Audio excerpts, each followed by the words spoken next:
आज का टॉपिक है हमारा और हम पढ़ने वाले हैं सीमस हीने। बहुत ही फेमस ऑथर हैं जिन्हें कई वजह से और हम कहें कई फेमस वर्क है जिनकी वजह से इन्हें लिटरेचर में जाना जाता है, इंग्लिश लिटरेचर में, जैसे कि डेथ ऑफ नेचुरलिस्ट और जैसे कि 11 पोएम्स, द स्पिरिट लेवल, ऐसे से और इनकी डिगिंग पोएम जो आज हम पढ़ेंगे, ऐसे से पोएम और ऐसे से वर्क की वजह से बहुत ही फेमस हुए ये राइटर। तो चलिए शुरू करते हैं हम अपनी poem digging.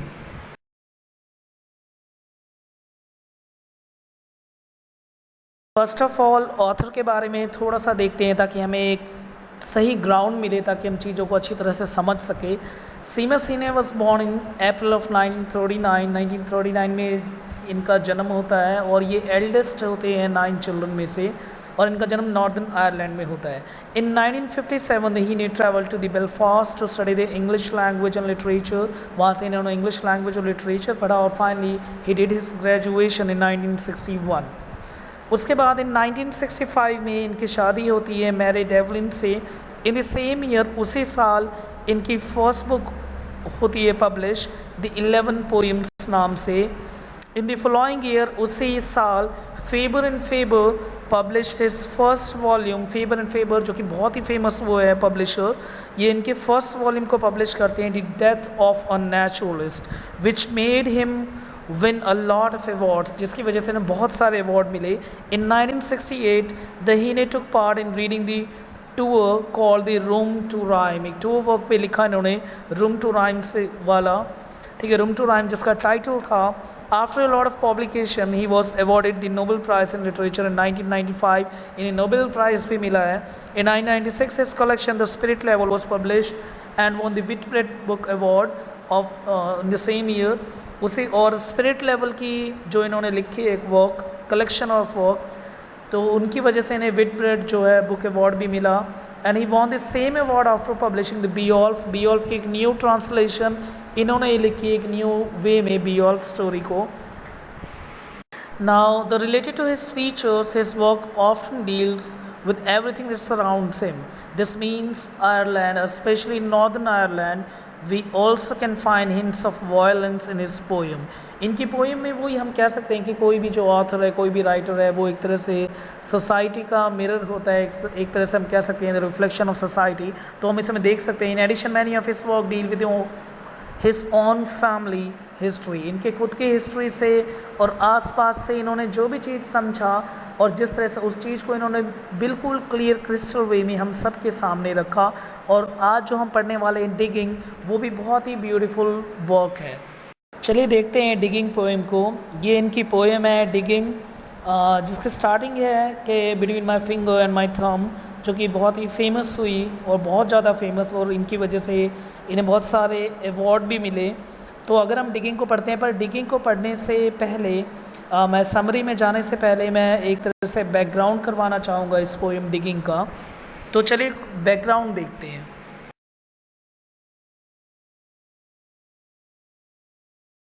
Background to the poem digging, अब इसके बैकग्राउंड पे आते हैं।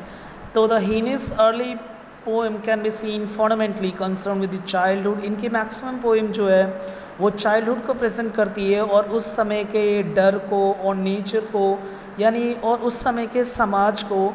The world full of the smell of water weed, the fungus and the dank moss, and look into the places where the poetry which is an exploration that AIIMS.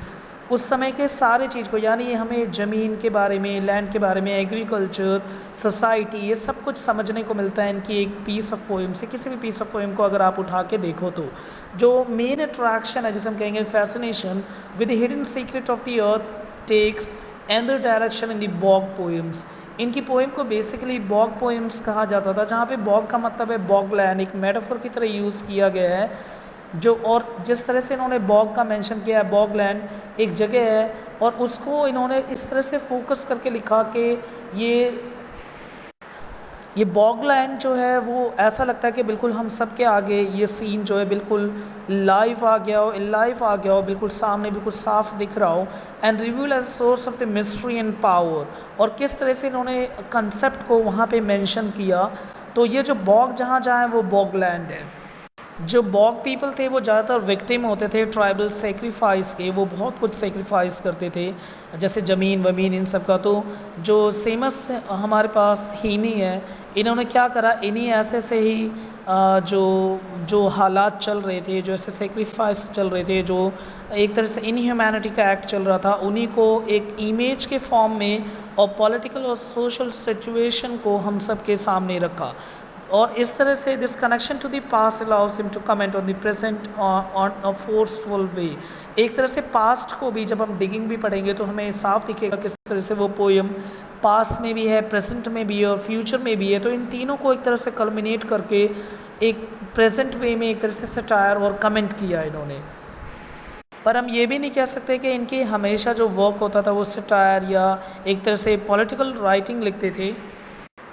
इनके work में एक तरह से ये historical awareness लेके आना चाहते थे लोगों में। जो आज प्रेजेंट लोग हैं वो एक तरह से हिस्ट्री को एक नए तरीके से दोबारा देखें और कंपेयर करें और उसे रेजिस्ट करें। जो भी चेंजेस आ रहे हैं, जो ऐसे चेंजेस जो कि नहीं आने चाहिए, तो उसके अगेंस्ट रेजिस्ट करें, डिफेंड करें अपने आप को। तो एक तरह से पॉलिटिकल राइटिंग ही नहीं कह सकते, इन्होंने सारी पॉलिटिकल राइटिंग या पॉलिटिकल आइडियाज़ यूज़ करे हैं। इसके अलावा इन्होंने रिलीजियस एटमॉस्फेयर के ऊपर, वायलेंस के ऊपर, इंटॉलरेंस के ऊपर, ऐसे कई कंसेप्ट के ऊपर ही इन्होंने हम सब के आगे कई पोएम्स और कई वर्क रखे। जो बॉग पोएम्स हैं जो भी इन्होंने बॉगलैंड पे लिखी है, वो हम एक तरह से कह सकते हैं उसमें मेन एम्फोसाइज किया गया the layers of land, the layer of history and the bog that keeps requesting in continuous expansion so that the land seem stretch and forever. एक तरह से लैंड और हिस्ट्री दोनों को कंबाइन करके और एक नेचुरल ग्राउंड में एक तरह से एक रूट लेवल के पे कंसेप्ट को हम सबके सामने रखा है। तो ये थोड़ा थोड़ा सा हम एक तरह से समझ सकते हैं। तो ये बैकग्राउंड है डिगिंग पोएम का, क्योंकि डिगिंग का मतलब भी सेम है कि एक तरह से खड्डा खोदना, और यहाँ पे डिगिंग का मतलब है किस तरह से उसके जो पेरेंट्स थे, grand parents, father and even the grand father, वो किस तरह से खड्डा खोदते थे और किस लिए, फॉर एग्रीकल्चर, और किस तरह से हिस्ट्री को कंबाइन किया गया in present and also that present propels you to the future. और फ्यूचर में हमें एक तरफ से ही इन्हें लेके जा रहे हैं। तो ये कल्मिनेशन प्रेजेंट पास्ट और फ्यूचर का ये एक ऐसा टेस्ट प्रोवाइड करती है रीडर को, और एक ऐसे हमें स्पेकुलेशन पावर गेन करने पे मजबूर करती है ताकि हमारी एक सही तरह से धारणा बने इस पोएम को लेके। और अब हम देखते हैं इसके वे ऑफ राइटिंग और क्या इसमें है इस पोएम में। Analysis and even the summary of the poem, summary समझ लेते हैं इस पूरी पोएम की। मैं पोएम आगे मैंने मेंशन कर दिया है, लाइन टू लाइन इसमें ही हमारा एक्सप्लेन हो जाएगा जब मैं साथ साथ समझाऊंगा। तो चलो शुरू करते हैं। In 1966, the Seamus Heaney published his first collection of poem called Death of Naturalists. 1966 में इन्होंने publish करा था, which deals with the loss of childhood innocence and the following transition into adulthood. जिसमें कि साफ दिखाया गया था कि किस तरह से जो है हम चाइल्डहुड को छोड़ के एक एडल्ट में आ जाते हैं, जब हमारे पास चाइल्डहुड के सारे सपने जो हैं वो ट्रैश हो जाते हैं और एक एडल्टहुड यानी जिम्मेवारी हमारे ऊपर आ जाती है। In this collection of poems, we are shown his admiration for ancestor, his own distorted view of nature, and why he became a writer. तो कहीं ना कहीं ये कंसेप्ट, जैसे कि हेडिंग देख रहे हैं हम, डेथ ऑफ नेचुरलिस्ट, इसका मतलब जो हमारे अंदर एक नेचुरल थिंकिंग है, जो हम एक तरह से नेचर से जिस तरह से जुड़े हुए हैं, हम किस तरह से मॉडर्नाइजेशन में, एक मॉडर्न व्यू में हम इनसे दूर होते जा रहे हैं।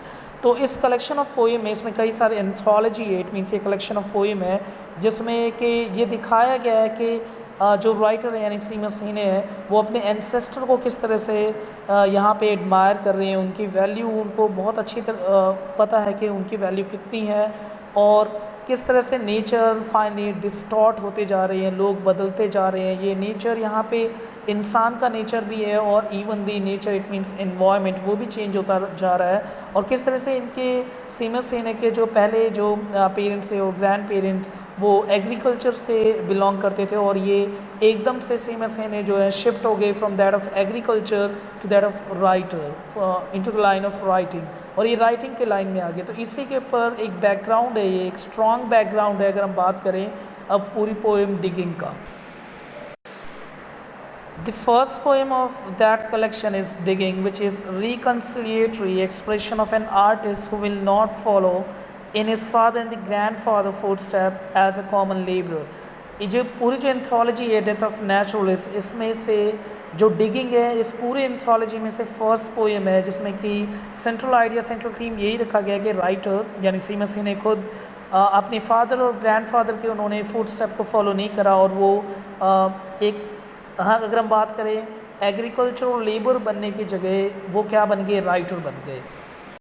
चलिए अब देखते हैं एक बड़ी पोएम को। In the first stanza the Heaney start his poem introducing to us his pen. अगर फर्स्ट स्टैंजा की बात करते हैं तो हमें जो हीने है वो हमें अपने पेन के साथ इंट्रोड्यूस करवाते हैं, जैसे कि एक तरह से डायलॉग फॉर्म में लिखा गया है कि ड्रामेटिक वे में। तो he says that it rest in his hand this snug as a gun. This quote snug as a gun, it means it gives an impression that the pen fits naturally in his hand. कि जिस तरह से इनके grand parents और इनके father उनके हाथ में वो जितने भी जो जिससे वो खेती करते थे वो किस तरह से उनके हाथ में फिट आ जाता था, यानी वो एक्सपर्ट थे, वो एक तरह से ट्रेंड थे। इसी तरह से सीमस हीने भी ट्रेंड है, एक तरह से पैरेललिज्म ड्रॉ किया है कंसेप्ट को, कि ओल्ड कंसेप्ट को न्यू कंसेप्ट के बिल्कुल साथ रखा गया है। जिस तरह से वो अपने औजारों में ट्रेंड थे उसी तरह से आज सीमस हीने भी ट्रेंड है। वो जो पेन उन्होंने उठाया वो बिल्कुल फिट हो रहा है उनके हाथों में।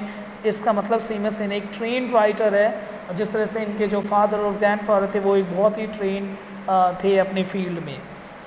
तो सेकंड स्टैंजा पे जैसे हम जाते हैं, he is looking down for his window to see his father digging. वो विंडो के बाहर देख रहे होते हैं सीमस हीने कि उनके फादर जो है वो डिग कर रहे हैं। This stanza is perfectly connected with the following one in which we find that he is looking back 20 years to the same place where his father was digging. तो उन्हें वो ही साफ नज़र आता है कि 20 साल पहले भी उसके फादर इसी तरह से डिग करते थे, यहाँ पे खड्डा खोदते थे। वो ही उन्हें एक तरह से नॉस्टैल्जिक वे यानी सबकॉन्शियस और अनकॉन्शियस वे से भी कनेक्ट किया गया है, जिस तरह से वर्जीनिया वुल्फ लिखती थी। वैसे कि मॉडर्न राइटिंग में सब इसी तरह से लिखा करते थे। The pause between these two stanza indicates a gap and gap in the time. तो जो पॉज रखा गया है दो स्टैंजा के बीच में, ये हमें ये मेंशन कर रही है कि किस तरह से पहले वाला एज और अब वाला एज जो है वो बहुत ही डिफरेंट है।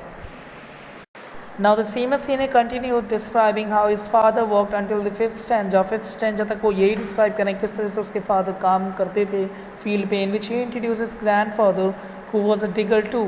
तो इन्हीं में हमें ये भी बताते हैं सीमस हीने कि उनके ग्रैंडफादर हैं वो भी डिगर थे, वो भी खोदते थे खड्डा इसी तरह से खेती वेती के लिए। In the sixth stanza he remembers one day he went to see how his grandfather work. Sixth stanza में दोबारा नॉस्टैल्जिक कंसेप्ट पे लिखा गया कि एक बारी उन्हें याद है, एक बारी वो देखने गए थे किस तरह से उसके ग्रैंडफादर काम करते थे।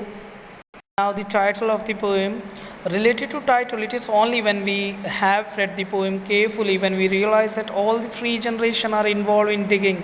जब हम टाइटल पे देखते हैं तो हमें लगता है कि डिगिंग यानी कोई खड्डा खोद रहा है, पर जब हम रियल में इस पूरी पोएम के थ्रू जाते हैं, गो थ्रू जाते हैं, तब हमें लगता है जो टाइटल है बिल्कुल परफेक्ट है, क्योंकि जो तीनों जनरेशन इसमें दिखाई गई है वो डिग कर रही है। ये अलग बात है कि सीमस हीने भी डिग कर रहे हैं, पर वो पेन से डिग कर रहे हैं और पेज पे, और जो इनके जो फादर हैं और जो ग्रैंडफादर हैं वो भी डिगिंग करते थे, बस फील्ड और एरिया डिफरेंट है। उनका फील्ड जो होता था वो ग्राउंड था, अब सीमस हीने का जो फील्ड है वो क्या है, एक तरह से पेज और पेज। तो his grandfather dug turf, his father dug up potatoes and he is digging up his memories and his past. तो सबको इसमें डिग कर रहे हैं, उसके ग्रैंडफादर जो हैं और उसके फादर जो हैं एक पोटैटो के वो एग्रीकल्चर अगर हम बात करें तो आलू की खेती में उसमें डिगिंग करते थे, और आज जो है सीमस हीने वो पास्ट को डिग कर रहे हैं, मेमोरीज़ को डिग कर रहे हैं। और कोई भी राइटिंग पीस ऑफ कोई भी एक जो पोएम, जैसे कि अगर हम देख रहे हैं ये डिगिंग पोएम ये भी उन्होंने लिखी है, तो एक तरह से ये पोएम और एक कोई पीस ऑफ आर्ट वो हैं वो डिग कर रहे हैं। So the title is good and right, title बिल्कुल सही है, because the reading it we can guess the more or less about what we are going to be told in the poem. हमें पता चल जाता है कि बिल्कुल एक्यूरेट है, अप टू मार्क है, स्ट्रांगली कनेक्टेड है टाइटल से जो हम पोएम पढ़ेंगे इसके अंडर। तो at least we can guess that the poem dealing about the digging. हमें इतना तो पता है कि इस पोएम में पूरा जो कंसेप्ट है वो डिगिंग के ऊपर रखा गया है। तो बिल्कुल टाइटल एक परफेक्ट और बिल्कुल सूटेबल है।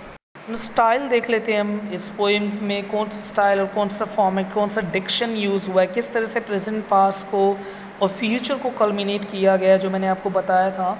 The poem begins in the present tense as the Seamus Heaney describe in saying his elderly father's training among the flower bed.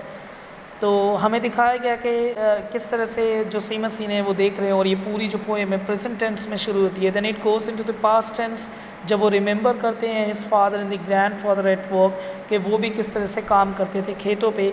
The last two stanza return to the present, फिर last two stanza दोबारा से present में आ रही है। When he ने realise that his work is to write, जब उन्हें पता चला कि वो भी आज, उनका भी आज सेम काम है, सेम प्रोफेशन है, बस जो फील्ड है, जो रेल्म है वो डिफरेंट है। आज भी उन्हें डिग करना है, पर वो डिग उन्हें ज़मीन पे नहीं करना, पेजेस पे करना है। And at the end in the final line however it's in future tense, अब फ्यूचर में शिफ्ट हो जाता है पूरी poem to emphasise the Seamus seniors determination I will dig. तो वो भी सीमा सीने का एक बोल्ड डिटर्मिनेशन दिखाया गया कि मैं भी डिग करूँगा, पर मेरा पैटर्न अलग होगा, मेरा वे अलग होगा, पर मैं अपने फादर और ग्रैंड पेरेंट्स से डिफरेंट नहीं हूँ, मैं सेम वही हूँ, बस मेरा जो नज़रिया है वो बदल गया है। और मैं आज भी जो हमारा लीनिएज और जो पैटर्न चला आ रहा है, जो क्रोनोलॉजिकल ऑर्डर में, क्रोनोलॉजी में, वही मैं फॉलो करूँगा।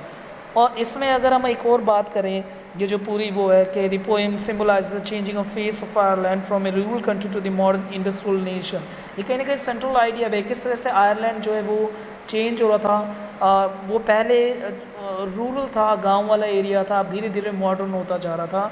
कि पहले एग्रो बेस था, एग्रीकल्चरल बेस था, अब धीरे धीरे वहाँ पे इंडस्ट्रीज़ और इंडस्ट्रियलाइजेशन जो 1920s 30s और 40s का एक एक्सेलेंट एग्जांपल था, किस तरह से 1850s में इंडस्ट्रियलाइजेशन जो है हम कह सकते हैं अप टू हाइक थी। फिर उसके बाद अमेरिकन ड्रीम यानी लिव अमेरिकन ड्रीम, किस तरह से अमेरिका ने ऊपर उठना शुरू कर दिया। फिर एक तरह से पूरा वही आ गया कि इंडस्ट्रियलाइजेशन और कंसेप्ट ऑफ इंडस्ट्रियलाइजेशन के सबको तरक्की करनी है। तो वही एक हमें डिमार्केशन दिखाया गया एक तरह से दोनों के बीच में कि कितना डिफरेंस है पहले के जनरेशन में और इस वाले जनरेशन में। पहले पूरा जो वो रूरल एक ग्राउंड हुआ करता था, और आज जो है हम इंडस्ट्री के थ्रू जो लाइफ में सक्सेस करना चाहते हैं, और इंडस्ट्रियलाइजेशन से किस तरह से टेक ओवर कर लिया एग्रीकल्चरल बेस्ड लैंड को, और एग्रीकल्चरल अगर हम बात करें agriculture, the field of agriculture को। टाइप ऑफ द पोएम, ये पोएम किस टाइप की है ये देखते हैं। This poem is a free verse poem with 8 stanzas containing the 2 couplets, 8 stanzas में 2 कपलेट हैं। In addition there is no consistent rhyme scheme, एक राइम स्कीम कंसिस्टेंट नहीं है, although it has some rhymes, कुछ जगह राइम है जैसे कि thumb, gun, sound, drown, down and man like them, line number 28 में ये सब कुछ इसमें है। तो हम कह नहीं सकते कि बेसिकली कि एक पैटर्न है कि इसमें राइम नहीं है, राइम भी है इसमें और कपलेट्स भी यूज़ हो रहे हैं, और ये फ्री वर्ड्स की राइटिंग है। Moreover it is written in a first person narrative में लिखा गया है। We can see that in the first line of the first stanza between my finger and my thumb, जो कि साफ लग रहा है माई माई, इससे हमें लग रहा है कि फर्स्ट पर्सन नरेटिव में ये पूरी पोएम को लिखा गया है। टाइप ऑफ द पोएम, ये पोएम किस टाइप की है ये देखते हैं। This poem is a free verse poem with 8 stanzas containing the 2 couplets, 8 stanzas में 2 कपलेट हैं। In addition there is no consistent rhyme scheme, एक राइम स्कीम कंसिस्टेंट नहीं है, although it has some rhymes, कुछ जगह राइम है जैसे कि thumb, gun, sound, drown, down and man like them, line number 28 में ये सब कुछ इसमें है। तो हम कह नहीं सकते कि बेसिकली कि एक पैटर्न है कि इसमें राइम नहीं है, राइम भी है इसमें और कपलेट्स भी यूज़ हो रहे हैं, और ये फ्री वर्ड्स की राइटिंग है। Moreover it is written in a first person narrative में लिखा गया है। We can see that in the first line of the first stanza between my finger and my thumb, जो कि साफ लग रहा है माई माई, इससे हमें लग रहा है कि फर्स्ट पर्सन नरेटिव में ये पूरी पोएम को लिखा गया है। The critical analysis of the poem, अगर हम क्रिटिकल एनालिसिस के बारे में बात करें तो उसमें थोड़ा सा लिखा हुआ है इन शॉर्ट वे, जो कि आपको वहाँ लिख के आना है, क्योंकि पोएम ही छोटी है तो बहुत ही लिमिटेड टाइप के क्वेश्चन आएंगे। तो the digging is one of the his most famous poem, it's very personal message that conveys a lot of emotions दिखाए गए हैं इसमें। एक बहुत ही फेमस पोएम है ये इनकी। The isolation the speaker feel from his family, एक तो आइसोलेशन का कंसेप्ट रखा गया है, किस तरह से स्पीकर जो है अपने फैमिली से दूर है। And the first generation not to follow in father footstep, और किस तरह से जनरेशन बाय जनरेशन जो है हमारे एक तरह से जो हमारा प्रोफेशन है वो किस तरह से चेंज होता जाता है जनरेशन ऑन जनरेशन। पहले फार्मर, फिर देन अब जो सीमा सेन है वो राइटर हैं। And it's also the resolution and the determination in forging in his own way, और अपनी लाइफ में कुछ एक नया क्रिएटिव करना, खुद के हिम्मत पे एक नई सोच रखना, और एक जनरेशन को एक तरह से जो लीनिएज और जो पैटर्न चला आ रहा है उसे तोड़ के हट के करना कुछ काम, जिसके लिए बहुत ही ज़्यादा अंदर हिम्मत होना चाहिए। ऐसे ऐसे कंसेप्ट हम इस पोएम से ड्रैग आउट कर सकते हैं मीनिंग। तो डिगिंग में अगर हम बात करें, digging compares the poet's pen to the farmer's spade the depicting the Heaney's early struggle to define himself as a poet. Poet बनने के लिए उन्हें कितना कुछ करना पड़ा। That means that he will break the family tradition of physical labour as an occupation. So in my opinion the Heaney's wrote this poem to justify the decision to become as a poet. तो एक तरह से कुछ autobiographical writing है ये, और हम ये भी समझ सकते हैं कि इसमें मॉरल लेसन मिला कि किस तरह से हमें जो लीनिएज जो पैटर्न चला रहा है उसे तोड़ के एक नया अपना खुद का एक कंसेप्ट रखना चाहिए समाज के आगे, एक तरह से न्यू वे रखना चाहिए। तो ये इसके कुछ क्रिटिकल अप्रिसिएशन है। बाकी आप भी बहुत ट्रेंड हो, इंग्लिश परफेक्ट है आपकी, आप ईजिली मैनेज कर सकते हो। ओके, यहाँ पे हमारा पूरा कंसेप्ट ये ख़त्म होता है। मैंने शॉर्ट वे में समझाया। अगर आपको और डीप चाहिए तो जैसे मैंने बाकी जो वीडियोस बना रखे हैं बहुत ही डीप है, आप देख सकते हैं। अगर वैसा चाहिए तो आप नीचे कमेंट कर सकते हैं।